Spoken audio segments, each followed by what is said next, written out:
Hey guys, how's it going? Welcome to my video. All right, so we are going to do a little video on the ECM and issues that it might have, and just want to tell you guys what the ECM is and how important it is to the vehicle. Essentially, it's called an engine control module, or it can also be called an ECU, which is an engine control unit, and it is pretty much responsible for the function of your engine, and it functions to make sure that it functions to the maximum level. All right, so essentially it keeps track of all the engines in the engine bay, and it keeps track of all the sensors in the engine bay, and it pretty much has everything to do with the air fuel mixture, and also has control of the emission control systems. So before the ECM, before they create the ECM for vehicles, older vehicles did not have ECM, but they did have things like ignition timing, air fuel mixture, and idle speed. All those things obviously are crucial to the workings of the engine, but they were mechanically adjusted. Unlike today's car, where the computer actually adjusts all those things. Essentially, all the things that it actually controls. It actually controls the air fuel ratio.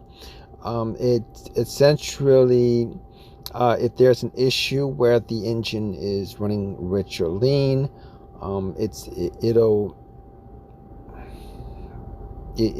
change up when it can. It'll try to change up the mixture so that it works as proper as possible. And sometimes if you have issues with oxygen sensors, air fuel sensors, mass airflow sensors, etc., obviously that's gonna affect the readings and stuff like that, and that's going to affect issues with how the engine operates, how it idles, how it runs, whether it cranks, or whether it cranks, or whether it runs, or whether it shuts off, etc. All those things is pretty much the components that are controlled by the ECM. Although as mentioned, the idle speed also is controlled by the ECM. It checks the crankshaft and camshaft sensors, that monitors the car's RPM and engine load by keeping track of the engine rotation speed. Variable valve timing, it regulates when the valves are open to boost power, fuel economy. Ignition timing, full control of when the spark plug is fired, and the combustion cycle leads to additional power of enhanced fuel economy. So essentially, these are just some of the things that the ECM controls, and if any of those things have issues because of sensors or whatever it is that could cause the issue, it could also be a bad ECM that causes those issues, where it causes the engine to stall or misfires, because the ECM actually controls all those things. So let's go down the list of what happens if you guys have either a bad ECM, a bad ECM relay. Do you guys have this issue? You guys could have an inability to start the vehicle, and if you guys have significant issues with the ECM, your car might not be able to start at all. In a complete ECM failure means no engine management for the vehicle. As a result, the car is not able to start as it's missing core inputs from the computer. And problem with this might not always be attributed to the ECM, but a lot of times it's the ECM could be the cause of this issue. You could also have poor engine performance, and one of the certain signs of poorly functioning ECM is poor engine performance itself. You notice that it will begin to have bad timing and won't be able to receive as much power because there'll be misfires and stuff like that. You also have inefficient fuel economy. When the ECM is not working properly, the engine doesn't receive any information about how much fuel to burn in the combustion process. Then you have issues with that. Obviously, something this serious as far as the ECM issues is concerned, most of the time you get a check engine light that turns on. It'll give you a code. You could also have an engine that shuts off on you while it's driving, or when it's idling. But before you guys figure that it's the ECM that needs to be changed out, you guys definitely should look at the ECM relay. For most vehicles, there is an ECM relay, and if that malfunctions, that's going to cause a lot of issues with the ECM itself. Also, what you guys want to look for are ground wires that have very poor connection with the frame of the vehicle.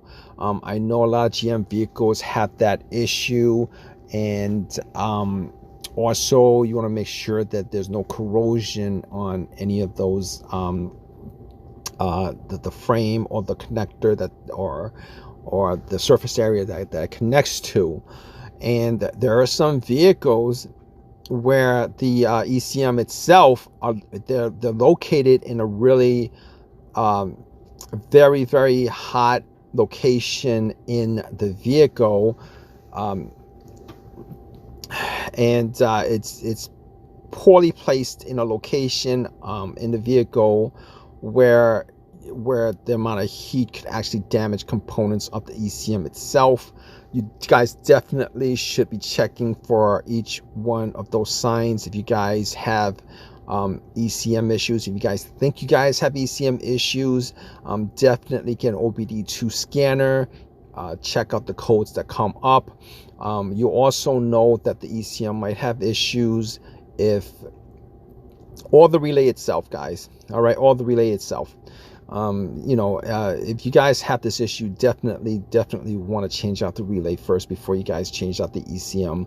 A lot of times that could be the issue, but with diagnosing an ECM issue, there are just so many things that could actually mimic these issues. But if you guys have an OBD2 scanner, you guys can definitely get a pretty good picture real fast of whether it's the ECM or not. Once you figure that out, it's either the ECM or the relay. But like I said before, definitely if you guys have any of these issues, you guys should definitely check the grounding. And where it's grounded to, just make sure that it's clean, it's free of corrosion, and it's tightly connected to the frame. But in any case, hope this has helped you guys out. If you guys have any questions, definitely leave a comment in the comment section. If you guys have any of your own personal experiences with this, definitely leave a comment in the comment section. It might help somebody else out. All right, guys, take care.